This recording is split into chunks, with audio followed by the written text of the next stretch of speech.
Welcome back to agenda. Prabhu గారు, direct పాయింట్కి వచ్చేస్తున్నాను. Good evening.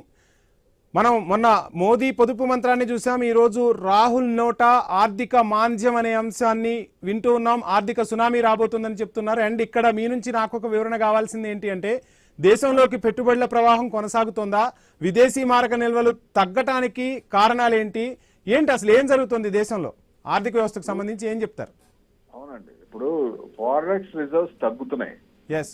సో జనరల్ గా ఏంటంటే డాలర్స్ ఎక్కువ ఉంటాయి. ఆ డాలర్స్ పర్సెంటేజ్ గోల్డ్ కు మార్చాం. ఈ మధ్య కాలంలో కొన్ని కంట్రీస్ కూడా ఒక 10%, అంటే $16.7 ట్రిలియన్ ఉంటే దాంట్లో కొంత పర్సెంటేజ్ మార్చాం, ఒక 10%.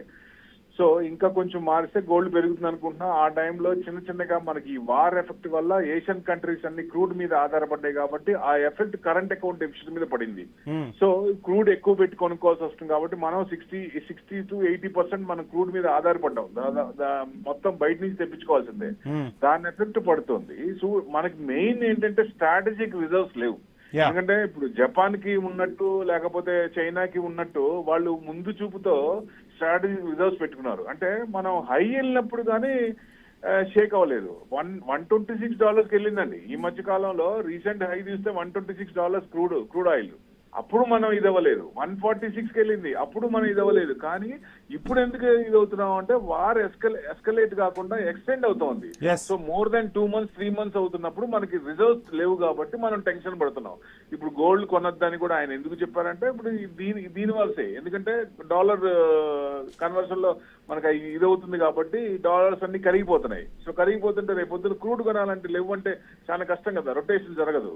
సో అందుకనే మనం గోల్డ్ కూడా ఒక రకంగా గోల్డ్ కూడా అమ్మామంటున్నారు. మళ్ళీ కొంతమంది చెప్పారు, మళ్ళీ గవర్నమెంట్ కూడా అమ్మలేదు అంటున్నారు.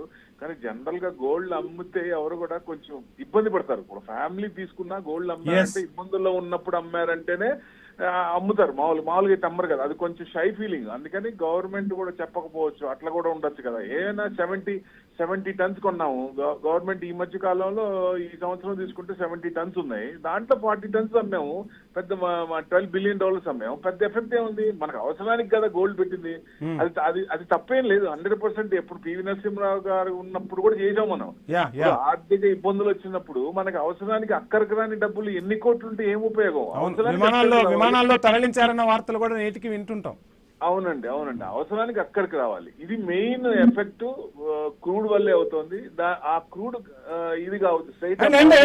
ప్రభు గారు, మనం చాలా సందర్భాల్లో కూడా మాట్లాడుకున్నాం. ఇక్కడ నాకు మీ నుంచి రావాల్సిన వివరణ ఏంటి అంటే, దేశంలోకి పెట్టుబడుల ప్రవాహం పెరిగిందా తగ్గిందా? ఇప్పుడు ప్రభుత్వం తీసుకుంటున్న నిర్ణయాలు పెట్టుబడుల ప్రవాహానికి అనుకూలంగా ఉన్నాయా లేదా? తగ్గిందండి. ఎఫ్డిఐ ఇన్వెస్ట్మెంట్ తగ్గింది. ఎఫ్డిఐ ఇన్వెస్ట్మెంట్ తగ్గినప్పుడే మనకి ఫారెక్స్ రిజర్వ్స్ లో డాలర్స్ తగ్గుతున్నాయి. ఇప్పుడు ఎఫ్డిఐ ఇన్వెస్ట్మెంట్ పెరిగితే డాలర్ రిజర్వ్స్ టెన్షన్ లేదు. అది తగ్గింది కాబట్టి ఇక్కడ మనకేమో ఖర్చు పెట్టి డాలర్స్ కరిగిపోతున్నాయి కాబట్టి మనం టెన్షన్ పడుతూ దానికి ఒక ఫార్ములా చేసుకున్నాం, గోల్డ్ తగ్గించుకుందామని. అదే మనకి ఎఫ్డిఐ ఇన్వెస్ట్మెంట్స్ వస్తే డెఫినెట్ గా మనం అసలు టెన్షన్ పడాల్సింది.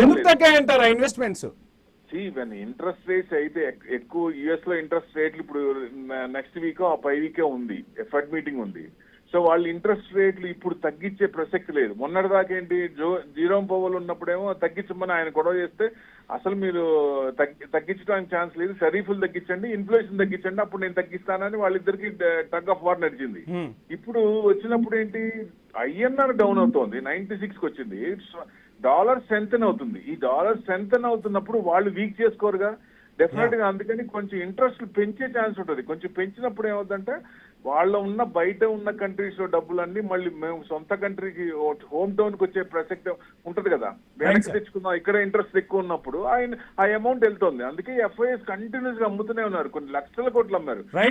నేనేంటి వాళ్ళు వద్దనుకున్నాం, వాళ్ళని పిలిచి వారి కార్పొరేట్ రిడక్షన్ ట్యాక్స్ 2019 లో ఏమి ఇచ్చామో ఇప్పుడు కూడా పిలిచి వాళ్ళని కూర్చోబెట్టి బుజ్జగించి వాళ్ళకి ఏమాలు చేస్తే వరదలై పొంగుద్ది, మార్కెట్ ఎక్కడో ఉంటుంది.